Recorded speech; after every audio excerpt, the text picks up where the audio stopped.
As artists, I think it's quite important that we set the scene and get our environment right and cosy, like lighting a candle and making a nice cup of tea.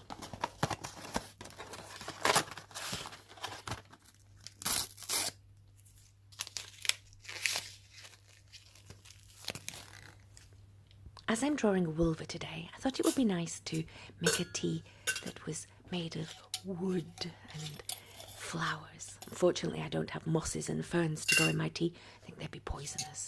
So today I've got red clover,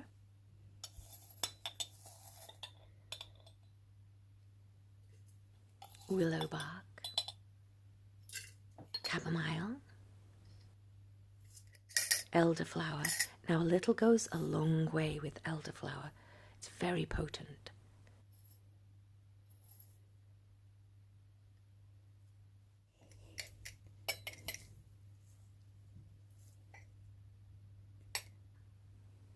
Dandelion and chrysanthemum.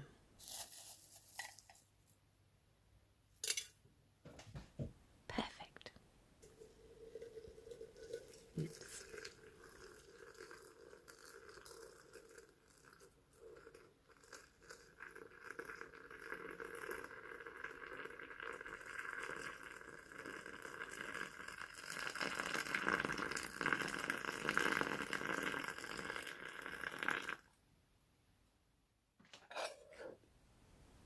Today's drawing of the Wulver is going to include lots of mosses and ferns from the ancient Scottish forests.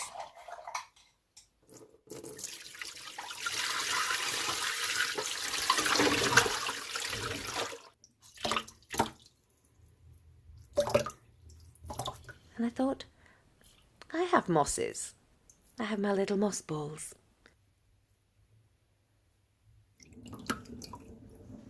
So I decided to give their home a little clean so I can inspect their colours.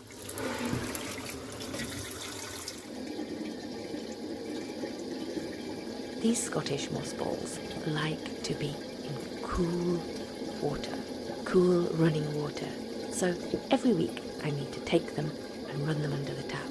Scottish water doesn't have any fluoride in it, so it's quite safe to use on these mosses.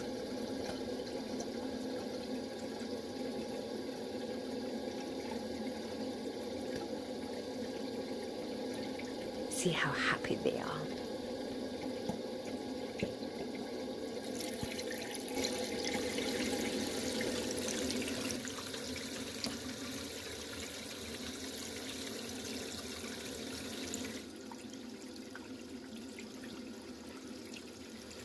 As I'm letting them have a little swim, I'm thinking about the sounds of the ancient rainforest and the temperature of the air and how green and lush it would look sitting by a river in a forest without a care in the world.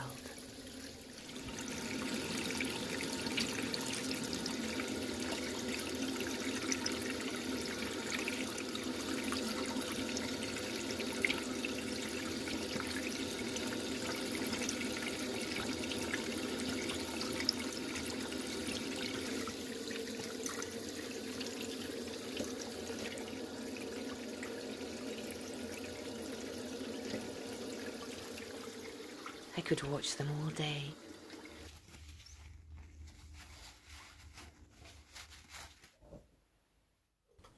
Tea's ready.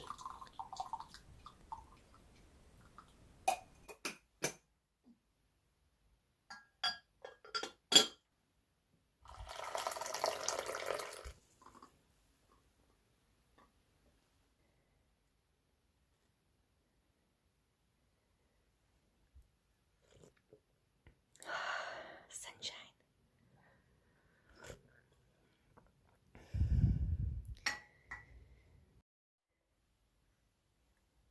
Time to get drawing.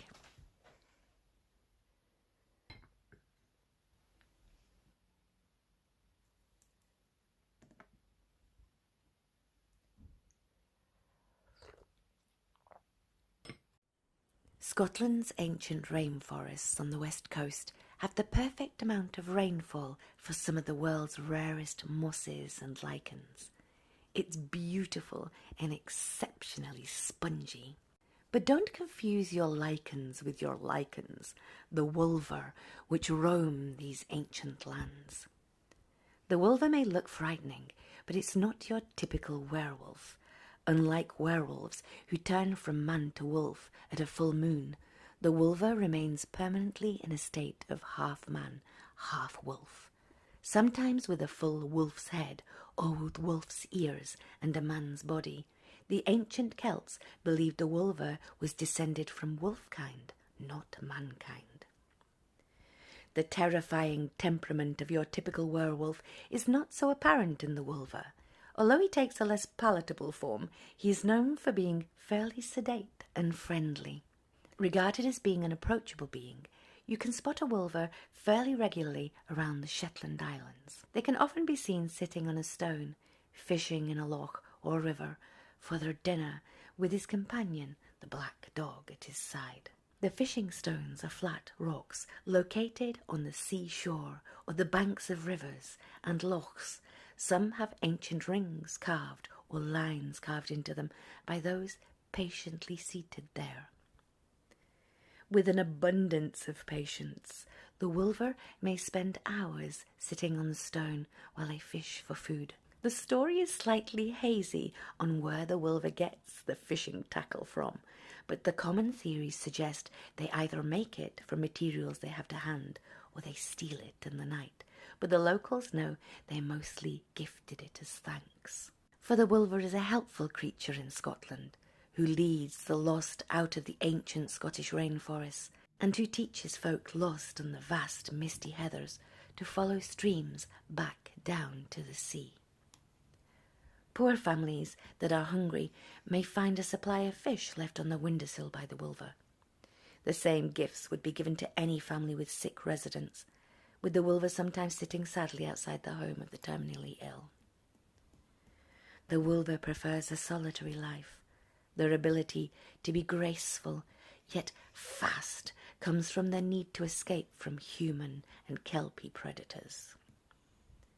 Some believe that the Wulver is immortal and will lead you to buried treasure in ancient ruins buried under the moss.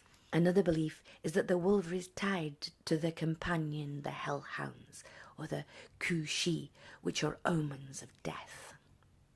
The legend goes that should you see a Wulver, you should bow your head and remember to always leave a small coin in an old tree stump or buy a flat stone near water to pay for the Wulver's services should you ever find yourself in need or lost one day. But if you ever come across Wulver bones, you must not take one, for those that do are guaranteed a visit from a vicious black dog, hell-bent on retrieving his master's bones.